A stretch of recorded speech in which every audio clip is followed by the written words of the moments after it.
الله الذي خلق السماوات والأرض وما بينهما في 6 أيام ثم استوى على العرش ما يكون من دونه من ولي ولا شفيع۔ السلام علیکم ورحمۃ اللہ وبرکاتہ۔ امید ہے کہ آپ سب لوگ خیریت سے ہوں گے۔ اللہ تعالی ہم سب کو اپنے زمان میں خیر و عافیت کے ساتھ رکھیں۔ ہم پڑھ رہے سورہ البقرہ، ہم آیت نمبر 59 یعنی 59 تک پڑھ چکے ہیں۔ آگے پڑھتے ہیں، شروع کرتے ہیں اللہ کا نام لے کے۔ اعوذ باللہ من الشیطان الرجیم، بسم اللہ الرحمن الرحیم۔ وَإِذِ اسْتَسْقَىٰ مُوسَىٰ لِقَوْمِهِ فَقُلْنَا اضْرِب بِّعَصَاكَ الْحَجَرَ فَانْفَجَرَتْ مِنْهُ 12 عَيْنًا قَدْ عَلِمَ كُلُّ أُنَاسٍ مَّشْرَبَهُمْ كُلُوا وَاشْرَبُوا مِن رِّزْقِ اللَّهِ وَلَا تَعْثَوْا فِي الْأَرْضِ مُفْسِدِينَ وَإِذْ قُلْتُمْ يَا مُوسَىٰ لَن نَّصْبِرَ عَلَىٰ طَعَامٍ واحد فادع لنا ربك يخرج لنا مما تنبت الأرض من بقلها وقثائها وفومها وعدسها وبصلها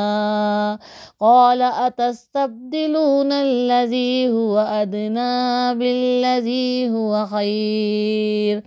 اهبطوا مصرا فإن لكم ما سألتم وضربت عليهم الذلة والمسكنة وباءوا بغضب من الله ذلك بأنهم كانوا يكفرون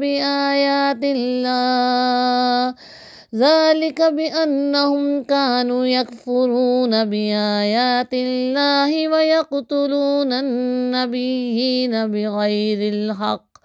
ذلك بما عصوا وكانوا يعتدون إن الذين آمنوا والذين هادوا والنصارى والصابئين من آمن بالله واليوم الآخر وعمل صالحا فلهم أجرهم عند ربهم ولا خوف عليهم ولا هم يحزنون صدق اللہ العظیم۔ الحمدللہ رب العالمین، نحمد و نصلی علی رسولہ الکریم۔ یا رب لک الحمد کما ینبغی لجلال وجہک وعظیم سلطانک، رب اشرح لی صدری ویسر لی امری واحلل عقدۃ من لسانی یفقہوا قولی، رب زدنی علما رب زدنی علما رب زدنی علما، آمین۔ اس سے پہلے جو ہم نے پڑھا تھا اسے ہم دہرائیں گے، لیکن ہم پہلے اس کا ترجمہ پڑھیں گے۔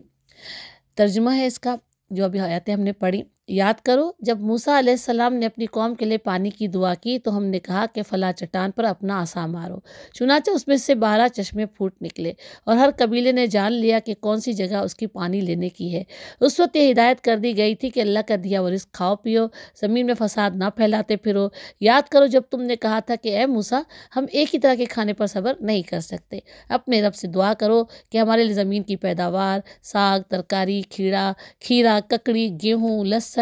پیاز،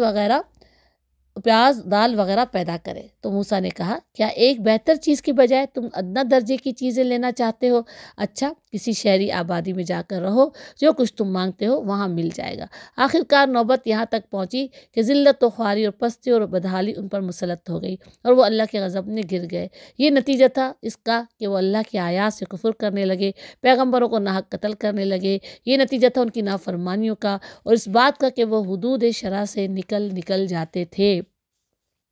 یقین جانو کہ نبی عربی کو ماننے والے ہوں یا یہودی عیسائی ہوں یا سابی، جو بھی اللہ اور روز آخرت پر ایمان لائے گا، نیک عمل کرے گا، اس کا اجر اس کے رب کے پاس ہے، اس کے لیے کسی خوف اور رنج کا موقع نہیں ہے۔ اس سے پہلے جب ہم نے پڑھا تو اللہ رب العالمین نے بنی اسرائیل کو جو ہے اپنی نعمتیں یاد دلا رہے ہیں، اور یہ مستقل جو ہے اللہ تعالیٰ کا کلام جو ہے ان سے ہو رہا ہے، لیکن اس کے پیچھے اس کلام کے در پردہ کیا بات ہے، ہمیں اس کو بھی دیکھنا ہے، کیونکہ اس کلام کو جب ہم پڑھتے ہیں تو ہمیں بھی یہ سوچنا چاہیے کہ جو کچھ بنی اسرائیل کر رہے تھے کیا وہ ہم تو نہیں کر رہے۔ اس قرآن کے آئینے میں، اس قرآن کی جو روشنی میں ہمیں اپنے آپ کا جو ہے چیک کرنا ہے، اپنا محاسبہ کرنا ہے، ہمیں دیکھنا ہے کہ ہم خود کیا کر رہے ہیں۔ ان تمام چیزوں کو سامنے رکھتے ہوئے صرف ان کو یہ نہیں ہم اس کو اس طرح سے پڑھیں کہ یہ تو اللہ تعالیٰ بنی اسرائیل کے متعلق ہی بتا رہے ہیں، ان کی خامیاں بیان کر رہے ہیں، ان کی جو عادتیں تھی اور جس طرح سے انہوں نے اپنے پیغمبروں کو جو ہے تنگ کیا تھا اور اللہ کے احکامات کی نافرمانی کی تھی، کہ صرف اللہ تعالیٰ وہ واقعات ہی صرف ہمیں بتا رہے نہیں، بلکہ ان واقعات کی روشنی میں جو ہے ہمیں اپنے آپ کو جانچنا ہے۔ ٹھیک ہے، اس کو جو اس سے پہلے ہم نے پڑھا تھا تو اللہ تعالیٰ نے ہمیں بتایا تھا کہ جب حضرت موسیٰ علیہ السلام جو تھے وہ اللہ تعالیٰ کی شریعت، جو اللہ تعالیٰ نے ان کو 40 روز کے لیے اپنے پاس کوہ طور پہ بلایا تھا کہ شریعت عطا کرے کہ کس طرح سے زندگی گزارنی ہے، اللہ اپنے احکامات دے سکیں، تو جب وہ واپس آئے تو دیکھا کہ ان کی قوم جو ہے وہ بت پرستی میں مبتلا ہو چکی، یعنی ایک بچڑے کو معبود بنا چکی ہے، اور یہ بنایا تھا کس نے؟ وہ سامری جادوگر جو کہ ان کے درمیان تھا، اس نے زیورات اٹھائے تھے اور اس سے ایک بچڑے کی مورت بنائی، اور پھر لوگوں سے کہا یہ تمہارا رب ہے، اور لوگ بھی اس کی باتوں میں آ کر جو ہے انہوں نے اس کی پوجا شروع کر دی تھی۔ سارے کے سارے نہیں، ان میں سے کچھ لوگ تھے جو کہ اس گمراہی میں مبتلا ہو گئے اور شرک کرنا شروع کیا، اور جب حضرت موسیٰ واپس آئے تو پھر اللہ رب العالمین نے انہوں نے اپنی قوم سے کہا کہ تم جو ہے بچڑے کو معبود بنا کر تم نے اپنے اوپر سخت ظلم کیا، یعنی تم نے شرک کرنا شروع کر دیا، لہٰذا تم اپنے رب کے سامنے توبہ کرو اور اپنی جانوں کو ہلاک کرو۔ یعنی وہ لوگ جنہوں نے تمہارے درمیان شرک کیا، چونکہ وہاں پر 12 قبیلے آباد تھے، ان کے بنی اسرائیل کے 12 قبیلے تھے، تو ان میں سے جن جن لوگوں نے شرک کیا ہے تمہیں چاہیے کہ تم ان لوگوں کو قتل کرو جو شرک سے باز نہیں آ رہے، تو انہیں قتل کرو، اور تمہارے نزدیک اسی میں تمہارے لیے اسی میں بہتری ہے تمہارے رب کے نزدیک، یعنی تمہارا رب چاہتا ہے کہ شرک جو کرے، جو اپنے دین سے پھر جائے، مسلمان ہو کر ایمان لا کر اپنے ایمان سے پھر جائے، تو پھر اس کو قتل کر دو۔ اس وقت تمہارے خالق نے تمہاری توبہ قبول کی۔ ان میں سے جن لوگوں نے توبہ کی اللہ نے ان کی توبہ قبول کی، کیونکہ بڑا معاف کرنے والا اور رحم کرنے والا ہے۔ قتل ان کو کیا گیا جنہوں نے توبہ نہیں کی اور اپنے شرک پر جمے رہے۔ تو پھر اللہ تعالیٰ نے یاد دلایا کہ حضرت موسیٰ نے تمہیں کہا تھا، انہوں نے حضرت موسیٰ سے کہا تھا، بنی اسرائیل نے حضرت موسیٰ سے کہا کہ ہم تمہارے کہنے کا ہرگز یقین نہیں کریں گے کہ تم اللہ سے کلام کرتے ہو، اللہ نے تمہیں شریعت عطا کی ہے، جب تک ہم تمہیں اعلانیہ اپنے رب سے کلام کرتا ہوا نہ دیکھ لیں، یعنی تمہیں اللہ سے باتیں کرتے ہوئے نہ دیکھ لیں۔ تو اس وقت اللہ رب العالمین نے حضرت موسیٰ علیہ السلام کو اجازت دی تھی کہ وہ اپنی قوم کے چند لوگوں کو لے کر آئیں۔ اس موقع پر جو ہے 70 نمائندے تھے جو بنی اسرائیل کے نمائندے تھے، وہ حضرت موسیٰ علیہ السلام کے ساتھ وہاں پر گئے تھے۔ تو وہاں پر جب انہوں نے یہ صورت جب یہ اللہ کے سامنے وہاں پر کوہ طور پر وہاں پر جب حاضر ہوئے تو اللہ نے ایک جو ہے بجلی کی کڑک دکھائی، انہیں بجلی کی کڑک دکھائی، اور وہ ایسی زوردار کڑک تھی کہ جس کی وجہ سے وہ سب کے سب بے جان ہو کر گر گئے، یعنی وہ مر گئے۔ اور پھر اللہ تعالیٰ نے انہیں جلا اٹھایا، یعنی دوبارہ انہیں زندہ کر کے اٹھایا۔ جلا اٹھانے کا مطلب ہوتا ہے دوبارہ زندہ کر کے اٹھانا۔ تو اللہ تعالیٰ نے کہا کہ شاید اس احسان کے بعد تم شکر گزار بن جاؤ، لیکن تم کم ہی شکر ادا کرتے ہو۔ اللہ تعالیٰ بار بار ہمیں مشکلوں میں ڈالتے ہیں، پھر نکالتے ہیں، پھر ہمیں معاف کر دیتے ہیں، معافیاں مانگتے ہیں، اللہ معاف کر دیتے ہیں، پھر دوبارہ سے ہم وہی اللہ کی نافرمانیاں والے کام کرنا شروع کر دیتے ہیں۔ پھر اللہ تعالیٰ نے بتایا کہ میں نے تمہیں میدان میں رکھا تھا، کھلے میدان میں، لیکن تمہارے اوپر ابر کا سایہ تھا، بادل تمہارے اوپر ہر وقت سایہ کرتا تھا، دھوپ سے گرمی سے تمہیں محفوظ رکھتا تھا، اور پھر تمہارے لیے آسمان سے غذا فراہم کی تھی، من و سلوہ، اور اللہ تعالیٰ نے کہا تھا یہ پاک چیز ہے جو میں نے تمہیں بخشی ہے، انہیں کھاؤ۔ مگر تمہارے اسلاف نے جو کچھ کیا وہ ہم پر ظلم نہیں تھا، بلکہ انہوں نے اپنے اوپر خود ظلم کیا، یعنی جب وہ شرک میں مبتلا ہو گئے، جب انہوں نے اللہ کی نافرمانیاں کرنا شروع کی تو انہوں نے اپنے اوپر خود ظلم کیا، اللہ نے ان کے اوپر ظلم نہیں کیا تھا۔ اللہ نے تو انہیں ایک اچھی شریعت عطا کی تھی کہ جس پر چل کر دنیا اور آخرت دونوں کی بھلائی حاصل ہو سکے۔ پھر اللہ تعالیٰ نے یاد دلایا کہ اللہ نے ان سے کہا تھا کہ جو سامنے بستی ہے اس میں تم داخل ہو جاؤ، وہاں پر جو پیداوار ہے اس کو جس طرح چاہو مزے سے کھاؤ، لیکن اس بستی کے اندر جھکے ہوئے جھکتے ہوئے یعنی اکڑ کرتے ہوئے مت داخل ہونا، تکبر کرتے ہوئے مت داخل ہونا، بلکہ عاجزی اور انکساری کے ساتھ داخل ہونا، اس کے جو ہے دروازے سے اندر داخل ہونا، حتتن حتتن کہتے ہوئے جانا، تو ہم تمہاری خطائیں جو گناہ ہیں وہ معاف کر دیں گے، اور جو تمہارے اندر نیک لوگ ہیں ان کو اور مزید فضل و کرم سے نوازیں گے۔ لیکن تم لوگوں نے کیا کیا کہ جو بات تم سے کہی گئی تھی، اللہ نے جو حکم دیا تھا، تم نے اس بات کو بدل کر رکھ دیا۔ حتتن حتتن کی جگہ جو ہے انہوں نے دوسرے الفاظ استعمال کرنے شروع کیے، کیونکہ مذاق اڑایا، اللہ کی آیتوں کا مذاق اڑایا۔ ہم مسلمان بھی جب اللہ کی احکامات کی نافرمانی کرتے ہیں نا، اپنی منمانی کرتے ہیں نا، تو ایک طرح سے ہم بھی اللہ کے احکامات کا مذاق ہی اڑا رہے ہیں کہ ہم نہیں کریں گے۔ منہ سے ہم بولیں یا نہ بولیں، لیکن ہم اپنے اعمال سے، اپنے رویوں سے، اپنی نافرمانی والی روش سے، اور آج کل جو ہمارے درمیان شرک اور بدعت اور گمراہیاں پھیلی ہوئی ہیں، ان کو جو ہے اختیار کرتے ہوئے ہم کیا کر رہے ہیں؟ ہم بھی اللہ کے احکامات کی نافرمانی کر رہے ہیں اور مذاق ہی اڑا رہے ہیں ایک طریقے سے۔ تو اللہ تعالیٰ کہہ رہے ہیں کہ آخرکار ہم نے ظلم کرنے والوں پر آسمان سے عذاب نازل کیا۔ یہ سزا تھی ان نافرمانیوں کی جو وہ کر رہے تھے۔ نافرمانیوں کی سزا عذاب کی صورت میں، عذاب کی صورت میں۔ اللہ تعالیٰ ہم سب کو اپنے عذاب سے محفوظ رکھے، آمین۔ جو آج ہم نے پڑھا، تو پھر وہاں پر جب کھلے میدان میں جب اللہ تعالیٰ نے ان کو رکھا تھا، اب وہاں پر لازمی انہیں پانی کی بھی ضرورت پیش آئی، صحرا تھا، ریگستان تھا، پانی نہیں تھا، تو اب اللہ تعالیٰ سے حضرت موسیٰ علیہ السلام نے اپنی قوم کے لیے پانی کی دعا مانگی۔ تو اللہ تعالیٰ کہتے ہیں کہ میں نے تم سے کہا کہ وہاں پر چٹان ہے ایک، اس چٹان پر اپنا عصا مارو، یعنی اس چٹان پر جو ہے اپنی لاٹھی، جو حضرت موسیٰ علیہ السلام کے پاس جو لاٹھی تھی وہ کیا بن جایا کرتی تھی، اللہ نے معجزے کے طور پر ان کو اس لاٹھی کو جو ہے کیا بنایا تھا کہ جب وہ پھینکتے تھے وہ ایک اژدہا بن جاتی تھی۔ اللہ تعالیٰ نے اس اور بھی جو ایک معجزہ دیا تھا کہ اپنا ہاتھ بغل میں دبا کر نکالتے تو چمکتا ہوا نکلتا تھا۔ اس طرح سے اللہ تعالیٰ نے حضرت موسیٰ علیہ السلام کی بہت ساری دعائیں معجزاتی طور پر قبول کی تھی، اور وہ بھی ایک نشانیاں تھی اللہ کی طرف سے ان بنی اسرائیل کے لیے اور فرعون کے لیے، ان کے ساتھیوں کے۔ لیکن فرعون ان کے ساتھی تو نہیں مانے تھے، لیکن جو ایمان لے آئے تھے، جو بنی اسرائیل کی قوم تھی، وہ بھی سخت نافرمان قوم تھی۔ وہ ابھی ہم پڑھیں گے نا کہ انہوں نے اپنے پیغمبروں کو قتل کیا، اللہ کے حکم کی نافرمانیاں کی۔ تو جب ان کو پانی کی ضرورت محسوس ہوئی، پیاس محسوس ہوئی، تو پھر حضرت موسیٰ علیہ السلام نے اپنے رب سے، اللہ سے دعا کی پانی کے لیے۔ تو اللہ تعالیٰ نے ان سے کہا کہ وہاں ایک چٹان ہے، اس پر اپنا عصا مارو، یعنی اپنی لاٹھی مارو۔ چنانچہ اس سے 12 چشمے پھوٹ نکلے۔ 12 چشمے کیوں؟ اللہ تعالیٰ کی رحمت، اللہ تعالیٰ کی برکت اور اللہ تعالیٰ کی حکمت کہ 12 قبیلے تھے، اب وہ پانی پر لڑیں گے۔ جب لڑیں گے تو حضرت موسیٰ علیہ السلام ان کے درمیان فیصلہ کرنا بہت مشکل ہو جائے گا ان کے لیے۔ وہ پہلے ہی ایسی قوم ہے جو کہ بہت ہی جو ہے وہ نافرمان ہے اور ڈھٹائی اختیار کرنے والی ہے اور حجتیں اور دلیلیں مانگنے والی ہے۔ تو اللہ تعالیٰ کہتے ہیں کہ پھر اللہ تعالیٰ نے وہاں پر جو ہے ان کو 12 چشمے عطا کیے تاکہ ان کے آپس میں لڑائی اور جھگڑا نہ ہو، اور ہر قوم نے، قبیلے نے یہ جان لیا کہ کون سی جگہ اس کی پانی لینے کی ہے۔ 12 قبیلے تھے اور 12 قبیلوں میں وہ ہر جو چشمہ نکلا تھا وہ ان کو ایک ایک چشمہ اللہ تعالیٰ نے جو ہے وہ عطا کر دیا تاکہ ان کے آپس میں پانی کے معاملے پہ لڑائی جھگڑا نہ ہو۔ اور اس وقت یہ ہدایت کر دی گئی کہ اللہ کا دیا ہوا رزق کھاؤ اور زمین میں فساد نہ پھیلاتے پھرو۔ اللہ تعالیٰ نے کہا کہ جب تم یہاں پر رہو، تمہیں پانی بھی دے دیا گیا، آسمان سے جو ہے تمہارے پر من و سلوہ اتر رہا ہے، اللہ کی جو ہے وہ نعمت تمہارے لیے نازل ہو رہی ہے، تمہارے لیے پاک اور طیب غذا نازل ہو رہی ہے، اور اس کے بعد جو ہے تمہارے اوپر ابر کا سایہ بھی کیا گیا تاکہ تم گرمی اور دھوپ سے محفوظ رہ سکو۔ اور اللہ تعالیٰ نے کہا اب یہاں رہو، اللہ کا دیا ہوا رزق کھاؤ پیو اور زمین میں فساد نہ پھیلاتے پھرو۔ اور فساد سب سے پہلا جو سب سے بڑا فساد ہے وہ کیا ہے؟ وہ ہے شرک، وہ ہے شرک۔ شرک جو ہے اس کا وہ فساد مت پھیلاؤ، اس کے بعد پھر اور فساد جو ہے ان کی باری آتی ہے، لیکن سب سے پہلا کیا ہے؟ شرک، کفر، بدعت، گمراہی، اللہ کی نافرمانی کرنا، اور پھر فساد دوسرے بعد میں جو آتے وہ زمین میں لڑائی جھگڑا کرنا، خون ریزی کرنا، اور ناحق دوسروں کو قتل کرنا، دوسروں کے حقوق غصب کرنا، دوسروں کو ان کا حق نہ دینا، اور یتیموں کا مال کھا جانا، والدین کے حقوق ادا نہ کرنا، اللہ اور اللہ کے رسول کا حق ادا نہ کرنا۔ پھر یہ ساری چیزیں بھی آہستہ آہستہ جو نافرمانی والی چیزیں ہیں وہ سب بھی فساد میں ہی آتی ہیں، کیونکہ جب اللہ نے ہمیں قرآن کے ذریعے جو احکامات دیے ہیں، جو شریعت ہمیں دی ہے، اگر ہم ان احکامات پر عمل کریں گے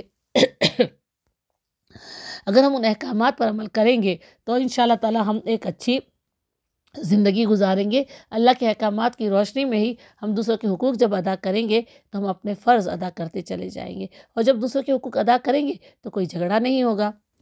زیادہ تر جھگڑا جو ہوتا ہے وہ اسی بات پر ہوتا ہے نا، مجھے میرا حق نہیں ملا، اس نے میرا حق ادا نہیں کیا، اس نے تو میرے ساتھ یہ کر دیا، اس نے میرے ساتھ یہ کر دیا، میرا مال کھا لیا، میرے ساتھ یہ کیا۔ لڑائی جھگڑے تو ہم انہی باتوں پر کرتے ہیں نا، چھوٹی چھوٹی سی باتوں پر۔ لیکن جب اللہ نے جو ہمیں شریعت عطا کی ہے نا، اس قرآن کے ذریعے اللہ نے جو احکامات دیے ہیں نا، جس طرح سے ہمیں ہمارے حقوق ہمیں اللہ تعالیٰ نے بتا دیے ہیں اس میں، اور اس طرح سے ہمیں ہمارے فرائض بھی بتا دیے ہیں۔ تو جب ہم اللہ اور اللہ کے رسول کی اطاعت کریں گے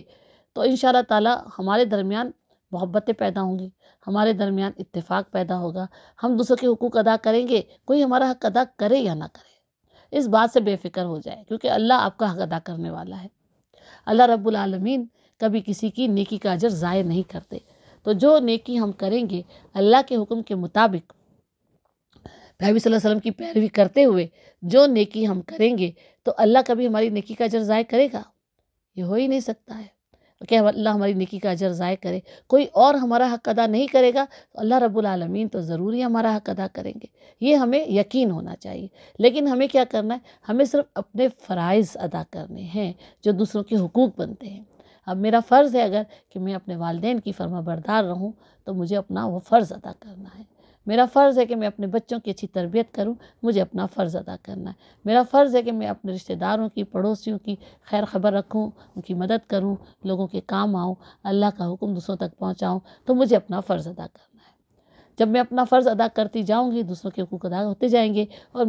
میرے جو حقوق ہیں وہ میرے رب کے ذمے ہیں۔ میرا رب ضرور لوگوں سے میرے حقوق ادا کروائے گا، اور اگر نہیں کیے لوگوں نے حقوق ادا تو میرا رب تو میرے ساتھ ہے،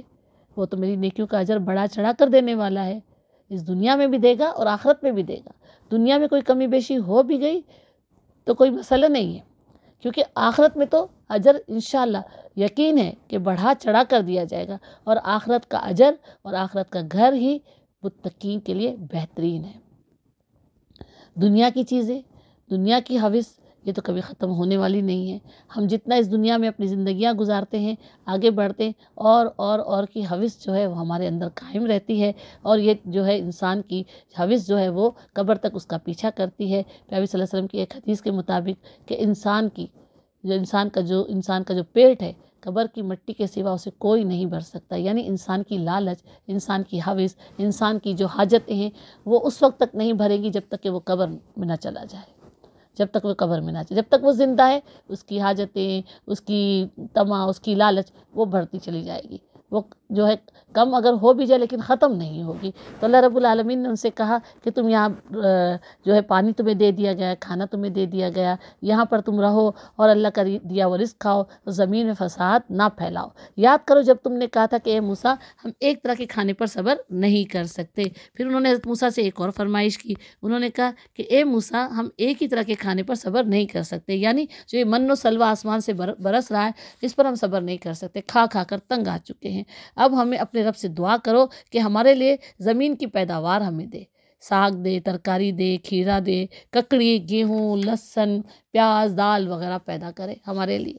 اب وہ چیز جو برس رہی تھی آسمان سے وہ ایک جو ہے اعلیٰ درجے کی چیزیں تھی جو تمہارے لیے جو ہے اللہ تعالیٰ آسمان سے برسا رہا تھا، اور پھر حضرت موسیٰ نے کہا تو کیا ایک بہتر چیز کی بجائے تم ادنیٰ درجے کی چیزیں لینا چاہتے ہو؟ یعنی یہ ادنیٰ درجے کی چیزیں، سبزیاں وغیرہ، اور تمہیں آسمان سے برستا ہوا وہ گوشت مل رہا ہے، وہ پرندے مل رہے ہیں، اور اللہ تعالیٰ تمہارے لیے من برسا رہا ہے، سلوہ برسا رہا ہے، اور پھر اللہ تعالیٰ نے تمہارے پر ابر کا سایہ کیا ہوا ہے۔ یہ ساری چیزیں جو اللہ تعالیٰ نے تمہیں دی ہیں، اب تمہیں ایک ادنیٰ چیز جو ہے چیزیں ہیں، ادنیٰ درجے کی جو چیزیں وہ لینا چاہتے ہو تم؟ اچھا تو پھر جاؤ کسی شہری آبادی میں جا کر رہو، شہری آبادی میں جا کر رہو، جو کچھ تم مانگتے وہاں تمہیں مل جائے گا۔ یعنی جب تم شہر میں رہو گے، وہاں جا کر رہو گے تو وہاں پھر تمہیں وہ تمام چیزیں جو تم مانگ رہے ہو وہ ملیں گی، لیکن کیسے ملیں گی؟ وہاں پر جا کر تمہیں پھر محنت کرنی پڑے گی، پھر تمہیں وہاں پر وہی زمین جو ہے اس کو زمین لو گے تم، اس کے لیے وہاں پر چلانے کے لیے تمہیں ہل چاہیے ہوں گے، تمہیں بیل چاہیے ہوں گے، جو کچھ بھی، لیکن تمہیں زمین وہ جو ہوگی وہ زمین کو صرف اسی طرح سے تو نہیں کہ اس میں تمہارے لیے سبزیاں اگ جائیں گی، تمہیں محنت کرنی پڑے گی، اس زمین کو نرم کرنا ہوگا، اس میں ہل بیل چلانا ہوگا، اس کے بعد پھر اس میں بیج بونے ہوں گے، پھر پانی دینا ہوگا، پھر انتظار کرو گے کہ کب وہ جو ہے فصلیں جو ہے پک کر تیار ہوں اور تمہارے کھانے کے قابل ہوں، تو پھر اب تم یہ ادنا قسم کی چیزیں لینا چاہتے ہو تو ٹھیک ہے، اب جاؤ کسی شہری آبادی میں جا کر رہو، جو کچھ تم مانگتے ہو تو وہاں مل جائے گا، لیکن اس کے لیے تمہیں محنت کرنی پڑے گی، وہ خود بخود نہیں اگے گا۔ یہ آسمان سے من و سلوا تو اللہ کی طرف سے تمہیں بغیر کسی محنت کے مل رہا تھا، اور اللہ تعالیٰ نے تمہیں اس لیے بغیر محنت کے یہ تمام چیزیں دی تھی، ابر کا سایہ کیا تھا، پانی دیا تھا، کھانے کے لیے من و سلوا دیا تھا، کہ تم ان تمام چیزوں سے بے فکر ہو کر، جو کہ انسانی زندگی کی مین ضروریات ہیں، جو کہ ناگزیر ضروریات ہیں، ان سے بے فکر ہو کر، کمائی جو ہے آمدنی کمانے کی فکر سے بے فکر ہو کر، اور جو ہے کھانے پینے کی فکروں سے بے فکر ہو کر اللہ کے دین کا کام کرو، اللہ کے دین پر عمل کر کے دکھاؤ، پھر اللہ کے دین کو دوسروں تک پہنچا کر دکھاؤ، اللہ کے دین کے لیے کام کرو۔ لیکن انہوں نے کیا کہا؟ ان کو تو پھر اس دنیا کی چیزوں کی لالچ آ گئی، چاہے وہ ادنا درجے کی چیزیں کیوں نہ ہو، یا پھر ان کی وہ حجتیں تھیں جو کہ پوری نہیں ہو رہی تھی، ان کی وہ فرمائشیں تھیں جو کہ ختم ہونے کا نام نہیں لے رہی تھی۔ تو اللہ تعالیٰ کہہ رہے کہ آخرکار نوبت یہاں تک پہنچی کہ ذلت و خواری اور پستی و بدحالی ان پر مسلط ہو گئی، اور وہ اللہ کے غضب میں گر گئے۔ اللہ تعالیٰ کہتے ہیں یہاں تک پھر نوبت آ گئی کہ ان پر ذلت اور رسوائی، خواری اور بدحالی ان کے اوپر مسلط کر دی گئی، اللہ کے غضب میں گر گئے، اللہ کے عذاب کے مستحق ہو گئے، اللہ کی ناراضگی، اللہ کے غصے کے مستحق ہو گئے۔ کیوں؟ یہ نتیجہ تھا اس کا کہ وہ اللہ کی آیات سے کفر کرنے لگے اور پیغمبروں کو ناحق قتل کرنے لگے۔ یہ نتیجہ تھا ان کی نافرمانیوں کا، اس بات کا کہ وہ حدود شرع سے نکل جاتے تھے۔ اللہ تعالیٰ کہتے ہیں یہ کیوں ان کے ساتھ ہوا؟ ان کے اوپر بدحالی، ان کے اوپر خواری، ان کے اوپر جو ہے رسوائی کیوں مسلط ہو گئی؟ کیونکہ وہ اللہ کی آیات سے کفر کرنے لگے۔ کفر کرنے کا مطلب وہ کافر نہیں ہو گئے تھے بلکہ نہ مانتے تھے۔ کفر کا مطلب کیا ہوتا ہے؟ نہ ماننا۔ کافر وہ ہوتا ہے جو نہیں ماننے والا۔ وہ ایک جو کافر جو ہم اصطلاح استعمال کرتے ہیں کافر کی، وہ تو خاص طور پہ اس کے لیے استعمال کرتے ہیں کہ جو اللہ کو نہ مانے، جو اللہ کو نہ مانے اسے کافر کہتے ہیں۔ لیکن کفر کا رویہ کیا ہوتا ہے کہ اللہ کو ماننے والا اللہ کی بات ہی نہ مانے، اللہ کے احکامات کو نہ ماننے، تو اس کا رویہ کیا ہوتا ہے؟ نہ ماننے والا رویہ ہوتا ہے، نہ فرمانی والا رویہ ہوتا ہے، تو اسے کفر کا رویہ کہتے ہیں۔ تو اللہ تعالیٰ کہتے ہیں کہ تم اللہ کی آیات سے کفر کرنے لگے۔ اللہ نے تمہیں جو آیات دیں، تم اللہ پر ایمان رکھنے والے لوگ تھے نا۔ حضرت موسیٰ علیہ السلام کے ساتھ کون تھے وہ لوگ جو کہ وہاں سے مصر سے نکل کر آئے تھے؟ وہ تو اللہ پر ایمان لے آئے تھے، وہ ایمان والے تھے، وہ مسلمان تھے۔ لیکن پھر انہوں نے کیا کیا کہ اللہ کی آیات سے ہی کفر کرنے لگے، اللہ کی آیاتوں کو ہی نہ ماننے لگے، نہ فرمانیاں کرنے لگے، اور پھر پیغمبروں کو ناحق قتل کرنے لگے۔ وہی لوگ پیغمبروں کو ناحق قتل کرنے لگے۔ یہ جو تھا بنی اسرائیل کی جو قوم تھی، وہ تو حضرت یعقوب علیہ السلام سے چلی آ رہی ہے نا۔ ہم نے پہلے شروع میں پڑھا کہ حضرت یعقوب علیہ السلام تھے، ان کا لقب اسرائیل تھا، جس کا مطلب ہے عبداللہ۔ اسرائیل کا مطلب ہے عبداللہ، اور پھر ان کے 12 بیٹے تھے، تو ان میں حضرت یوسف علیہ السلام بھی تھے، تو 12 قبیلے بنے، اور یہ قوم آگے چلتی حضرت عیسیٰ علیہ السلام تک جو ہے وہ ان میں پیغمبر آئے۔ حضرت یعقوب علیہ السلام سے لے کے حضرت عیسیٰ علیہ السلام تک بنی اسرائیل میں تمام پیغمبر آئے، اور یہ اپنے تمام پیغمبروں پر جو ایمان لانے والے تھے نا، وہ بھی اسی طرح کی حجتیں کرتے تھے۔ جو ایمان نہیں لائے تھے ان کی تو بات ہی چھوڑ دے، کیونکہ وہ تو کفر میں مبتلا ہو گئے، یا وہ تھے جو شرک میں مبتلا تھے، اپنا شرک نہیں چھوڑنا چاہتے تھے۔ لیکن وہ لوگ جو ایمان لے آئے تھے، ان کے رویے بھی اس طرح سے تھے کہ آہستہ آہستہ وہ اپنے دین سے پھرتے گئے، اور پھر اللہ کی آیتوں کی نافرمانیاں کرنے لگے۔ بالکل اسی طرح سے جس طرح سے آج ہم مسلمان ہیں، ہم اپنے قرآن کو چھوڑ چکے ہیں، اللہ کی اطاعت اور فرما برداری کو چھوڑ چکے ہیں، تو آج پوری دنیا میں ہم پر بھی کیا مسلط ہے؟ مسلمان پر کیا مسلط ہے؟ مسلمان پر بھی ذلت و رسوائی مسلط ہے۔ آج پوری دنیا میں مسلمانوں کا کیا حال ہے؟ کون مسلمانوں کو عزت کی نگاہ سے دیکھتا ہے؟ آج بھی مسلمان اپنے آپ کو درست کر لے، اللہ کی راہ پر واپس لوٹ آئے، اللہ کے احکام کی فرما برداری کرنے لگے، پیارے نبی حضرت محمد مصطفیٰ صلی اللہ علیہ وسلم کی اطاعت اور پیروی کرنے لگے، تو آج ہم پھر سے اس دنیا میں جو ہے اللہ تعالیٰ ہمیں سرخرو کر سکتے ہیں، اللہ تعالیٰ ہمیں پھر سے عروج عطا کر سکتے ہیں۔ سب سے پہلے ہمیں اپنے آپ کو درست کرنا ہوگا۔ جب تک اپنے آپ کو درست نہیں کریں گے،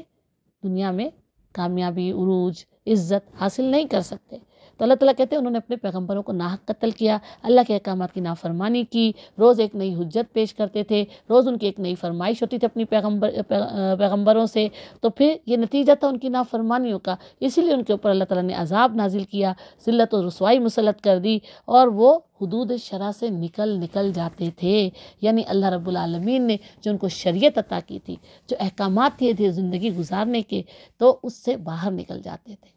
بالکل اسی طرح سے جس طرح سے ہم اپنے حدود کو جو ہے، شریعت کو جو ہے، وہ اللہ کی جو نافذ کردہ جو حدود ہیں، جو شریعت ہے، اس سے ہم نکل رہے ہیں باہر۔ ہم اللہ کے اس جو حدود جو اللہ تعالیٰ نے ہمیں بتائی ہیں کہ آپ کو اس طرح سے زندگی گزارنی ہے، اسی طرح سے اللہ کے احکامات کی فرما برداری کرنی ہے، اس قرآن کے مطابق عمل کرنا ہے، اور پھر پیغمبر صلی اللہ علیہ وسلم کی پیروی کرنی، تو ہم چھوڑ چکے ہیں۔ ہم نے اپنی حدود کراس کر لی جو اللہ نے ہمارے لیے ایک حد مقرر کی تھی۔ اللہ نے کہہ دیا تھا کہ بس اس چیز کے قریب بھی مت جاؤ، کہ تم اس حد کے قریب بھی مت جاؤ، کہ ہو سکتا ہے تم اس حد کو پھلانگ لو، لیکن ہم مسلمان بھی تمام حدیں پھلانگ چکے ہیں جو اللہ نے ہمارے لیے اس قرآن میں مقرر کی ہیں۔ تو جب انسان وہ جو ایمان والا ہوگا اور ایمان والا ہوتے ہوئے اللہ کی نافرمانیاں کرے گا، تو پھر وہ تو اللہ کے غضب میں گر ہی جائے گا۔ جو مسلمان نہیں ہے، جو ایمان والے نہیں ہیں، وہ تو ہیں اللہ کے غضب کے حقدار۔ اگر اس دنیا میں وہ ایمان نہیں لاتے، توبہ نہیں کرتے، ایمان نہیں لاتے، تو آخرت میں انہیں کچھ نہیں ملنے والا ہے۔ لیکن مسلمان ایمان والا ہوتے ہوئے جب اللہ کی نافرمانی کرتا ہے تو وہ بھی اللہ کے غضب کا مستحق ہوگا۔ یقین جانو کہ نبی عربی کو ماننے والے ہوں، اب اللہ تعالیٰ یہاں پر بتا رہے ہیں، کھول کر بتا رہے ہیں کہ یقین جانو نبی عربی کو ماننے والے ہوں، یعنی پیارے صلی اللہ علیہ وسلم کو ماننے والے ہوں۔ نبی عربی کسے کہا گیا ہے؟ پیارے نبی صلی اللہ علیہ وسلم کو، کیونکہ ان کی زبان عربی تھی اور یہ قرآن بھی عربی میں نازل ہوا۔ تو پیارے نبی صلی اللہ علیہ وسلم کو ماننے والے ہوں، یا پھر وہ ہوں جنہوں نے اپنے آپ کو یہودی بنا لیا، جنہوں نے عیسائی بنا لیا، جنہوں نے اپنے آپ کو صابی کہہ کر پکارا، جو بھی ہو، اللہ تعالیٰ کہتے ہیں جو روز آخرت پر ایمان لگا، نیک عمل کرے گا، اس کا اجر اس کے رب کے پاس ہے، اس کے لیے کسی خوف اور رنج کا موقع نہیں۔ اللہ تعالیٰ کہتے ہیں پیغمبر صلی اللہ علیہ وسلم کو ماننے والے ہوں، یا وہ لوگ جو تورات کو، حضرت موسیٰ کو ماننے والے ہوں، یا وہ لوگ جو عیسائی تھے لیکن اللہ کو ماننے والے تھے، حضرت عیسیٰ کو ماننے والے تھے، یا وہ لوگ جو صابی تھے اس زمانے میں، لیکن جو بھی ہوں، اللہ تعالیٰ کہتے ہیں جو اپنے پیغمبروں کے زمانے میں موجود تھے، ابھی بھی اس وقت بھی اگر یہودی، عیسائی، صابی، مسلمان جو بھی اللہ کی راہ پر چلے گا، اللہ کو وحدہ لا شریک مانے گا اور روز آخرت پر ایمان لائے گا اور نیک عمل کرے گا، تو اس کا اجر اس کے رب کے پاس ہے۔ لیکن یہاں پر یہ مراد نہیں کہ یہودی اور عیسائی اور صابی اور دوسری قومیں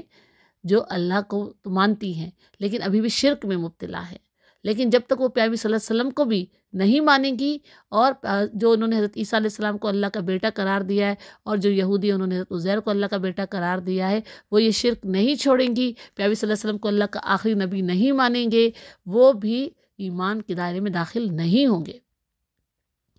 جب تک ایمان مکمل نہیں ہوگا، ایمان کیسے مکمل ہوگا؟ کہ ایک اللہ وحدہ لا شریک کو اپنا رب ماننا، اس کی خدائی میں کسی کو شریک نہ کرنا، اور پھر پیغمبر صلی اللہ علیہ وسلم کو آخری پیغمبر ماننا، اور پھر جو بھی اللہ تعالیٰ نے ایمان کی شرطیں رکھی ہیں ان سب کو مکمل کرنا، ان سب پر پورا اترنا، اور روز آخرت پر ایمان لانا، اور پھر نیک عمل بھی کرنا، تو اس کا اجر اس کے رب کے پاس ہے۔ اور نیک عمل بھی کیسا؟ اس قرآن کے مطابق، اللہ کی شریعت کے مطابق نیک عمل کرنا، تو اس کا اجر اس کے رب کے پاس ہے، اور اس کے لیے کسی خوف اور رنج کا موقع نہیں ہوگا، نہ اس دنیا میں ہوگا اور نہ ہی آخرت میں۔ خاص طور پر آخرت میں تو اس کے لیے کوئی خوف اور رنج کا موقع نہیں ہوگا، جس دن کے سب لوگ ڈرے ہوئے ہوں گے، سہمے ہوئے ہوں گے، اللہ کے حضور حاضر ہوں گے۔ اس دن متقی کو، مومن کو، صالح بندے کو، جس نے اس دنیا میں اللہ کی جو ہے شریعت کے مطابق، اللہ کی جو قرآن ہے، اللہ نے جو ہمارے لیے احکامات بھیجے اس کے مطابق زندگی گزارے گا، اسے آخرت میں کسی بھی خوف اور رنج کا موقع نہیں ہوگا۔ وہ اللہ کی پکڑ سے محفوظ ہوگا، عذاب سے محفوظ ہوگا، اور اللہ تعالیٰ کی جو ہے جنت کا، اللہ کی رحمت کا، فضل کا حقدار ٹھہرایا جائے گا۔ اللہ تعالیٰ ہم سب کو بھی اس قرآن پر عمل کرنے والا بنائے، اور ہم بھی اسی طرح اللہ کی جو ہے رحمت، فضل اور کرم کے مستحق ہو کر اس کی جنت کے مستحق قرار دیے جائیں۔ آمین۔ ربنا تقبل منا، سبحانک اللہم بحمدک، نشہد ان لا الہ الا انت، نستغفرک و نتوب الیک۔ سبحان اللہ بحمدہ، سبحان اللہ العظیم، سبحان اللہ بحمدہ، سبحان اللہ العظیم۔ سبحان اللہ بحمدہ عدد خلقہ ورضا نفسہ